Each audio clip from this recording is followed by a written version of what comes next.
berbeda antara perbuatan dengan percakapan. Jadi Anda tinggal timbang-timbang sendiri, saya tidak maksud kepada siapapun, mohon maaf kalau ini menyentuh pada beberapa orang, tapi inilah yang dipelajari dan berlaku umum di mana-mana, yang tentu saja perlu hari semakin jarang kita saksikan.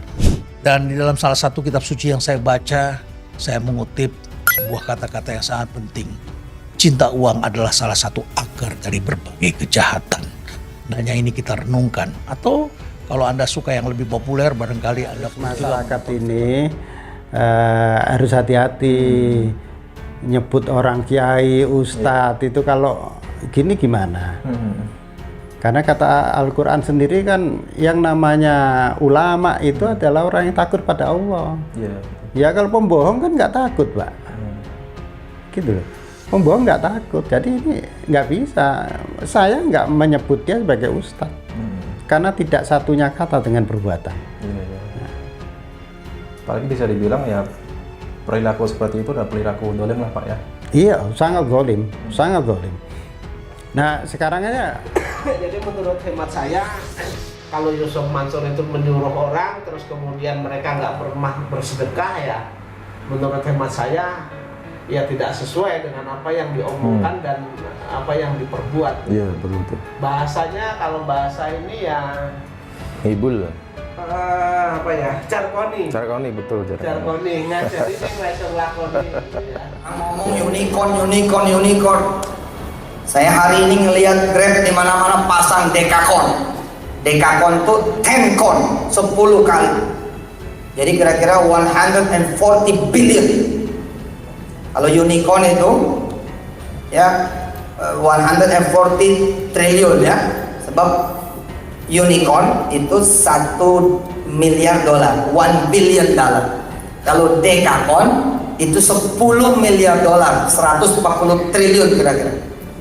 Nah yang hari ini yang sudah Southeast Asia itu Grab. Selamat buat Grab. Saya komisaris di sana. Oh iya, gue diem aja digaji. Ya karena Grab mempersilahkan saya belajar, dan saya kok nawaitunya belajar. Ketika saya tanda tangan mengiyakan menjadi komisaris Grab dengan izin Allah, saya mau belajar. Kun fayakun, tahu nggak lo? Tapi bule-bule itu bener loh. Saya itu nggak usah ada tanya jawab lah ya, 15 menit lagi juga. Saya tuh pernah kan mau beli pesawat tuh dulu tuh ya, tahun berapa itu, patungan usaha. Kita bikin surat Pak ke Embraer. Embraer nolak. Pak Adib, Embraer nolak. Kata Embraer begini, emang siapa itu Yusuf Mansur gitu, pengen beli pesawat segala gitu. Prim Air, saya lewat PT namanya Prim Air. Prim Air lapor ke saya, Pak Ustadz, Embraer nggak mau ngobrol sama kita. Kenapa? Karena Pak Ustadz tidak ada track record di industri pesawat terbang. Begini aja Pak Ustadz, Pak Ustadz masuk aja deh ke jajaran komisaris kami gitu. Jadi Pak Ustadz masuk ke jajaran komisaris Prim Air, kemudian nanti kita bikin surat lagi ke sana bahwa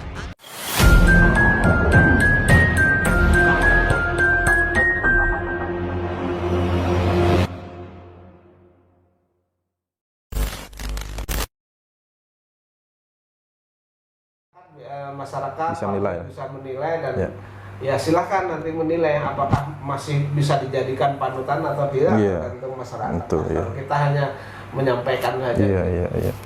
Orang mantan napi 2 kali ngaku-ngaku ketemu Rasulullah, kemudian ngaku-ngaku bisa bicara dengan semut ya, seperti Nabi Sulaiman begitu. Dan seolah-olah seperti Musa, seolah-olah seperti Yusuf, Nabi Yusuf dan seterusnya ini kan menurut hemat saya sudah tidak logik lah. Baik, ini ciri yang ke-10 Pak. Ini menurut pendapat Profesor Renat Kasali yang terakhir adalah berbeda antara perbuatan dan perkataan. Jadi tidak satunya antara perbuatan dan perkataan itu Pak. Nah ini kan sangat melekat Pak katanya. Kalau itu sangat jelas dan melekat ya. Kalau itu sangat jelas dan melekat. Misalnya mereka meminta atau memaksa orang lain suruh bersedekah dengan brutal gitu betul. ya kan? Ini ada contohnya ya. pada saat itu saya ditemuin oleh orang Boyolali itu yang pernah bersedekah dengan Yusuf Mansur satu mobil Innova yang masih dalam kreditnya, kemudian mobil itu diserahkan ke Yusuf Mansur, kemudian yang meneruskan ini kreditnya tetap orang yang dari Boyolali itu, siapa namanya? Pak Fatur. Lupa saya, Pak Fatur ya.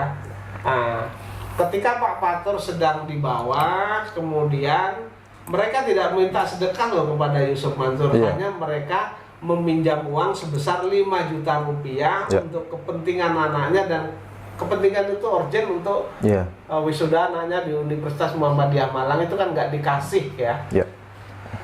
Jadi menurut hemat saya, kalau Yusuf Mansur itu menyuruh orang terus kemudian mereka nggak pernah bersedekah, ya menurut hemat saya ya tidak sesuai dengan apa yang diomongkan dan apa yang diperbuat. Iya, betul. Bahasanya kalau bahasa ini ya Ibul. apa ya? Carkoni. Carkoni, betul. Carkoni ngajari ning ra iso nglakoni gitu ya. Iya. Oke. Dan kemudian mengatakan berjanji kepada para investor akan mencicil, nyatanya juga Ya, kita berjanji 16. nanti akan Zong. mencicil. Zong juga. Iya. Bilang katanya pernah diangkat jadi komisaris Grab, dibantah juga sama Grabnya sendiri gitu ya. Masih banyak lah ya. Artinya ucapan Yusuf Mansur yang tidak sesuai dengan fakta. Nah ini artinya memang semua ciri-ciri yang disampaikan ini ya hampir melekat semuanya Dan pada. satu lagi Mas, mungkin saya tambahkan, mereka kan mengatakan pengen sesuatu tinggal sujud, kemudian angkat tangan berdoa begitu ya. Tapi faktanya kan kemarin pengen jadi anggota dewan kan. Betul. Katanya gampang jadi presiden. Terpilih presiden aja gampang kan gitu. Ternyata kan jadi anggota dewan aja nggak jadi. Betul. Terus kemudian suaranya saja, suara yang didapat saja kalau di daerah-daerah perkotaan itu untuk suara kades saja nggak masuk. Itu hanya suara RW kali, RW atau RT baru masuk itu. Dapat 1000 suara untuk nyalon lurah aja nggak jadi gitu Pak ya. Nggak jadi. Baik, oke. Baik, terima kasih Pak Zeni. Saya kira juga cukup panjang perbincangan kita.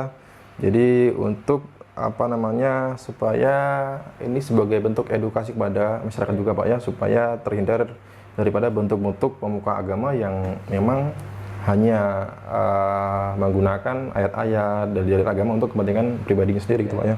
Dan itu tadi ciri-ciri yang disampaikan Profesor Renat Kasali. Yang pertama, pemuka agama yang menjual agama untuk kepentingan pribadi. Ciri-cirinya yang pertama adalah menjanjikan balasan berlipat ya kalau menyumbang gitu ya.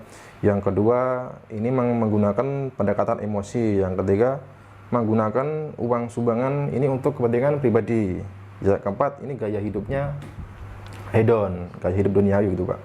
Yang kelima, ini ceramahnya menggebu-gebu seperti layaknya motivator teman-teman. Yang selanjutnya, yang keenam, memiliki massa yang masif dan mengartiskan dirinya sendiri. Yang ketujuh, ini mematok tarif ceramah. Yang kedelapan, menjual ayat-ayat sesuai dengan kepentingannya sendiri. Ya, yang keenam, memiliki massa yang masif atau mengartiskan dirinya sendiri. Kemudian yang ketujuh, mematok tarif ceramah. Yang delapan, menjual ayat sesuai dengan kepentingannya sendiri. Yang kesembilan, mengaku mendapat mimpi, mengaku mempunyai karomah atau mempunyai ilham itu ya. Yang kesepuluh, ini berbeda antara perbuatan dan percakapan atau perkataannya sendiri gitu Pak. Dan dari ke-10 ciri ini menurut Pak Zaini sangat melekat kepada Yusuf Mansur. Dan kita duga karena Profesor Renat Kasali membuat video ini di tahun 2023. Ini di tahun-tahun Yusuf Mansur itu ya gemparlah dengan kasus-kasusnya, dengan banyaknya investor-investor yang menggugat di pengadilan gitu Pak ya. Dan itu tadi perbincangan saya dengan Pak Zaini teman-teman.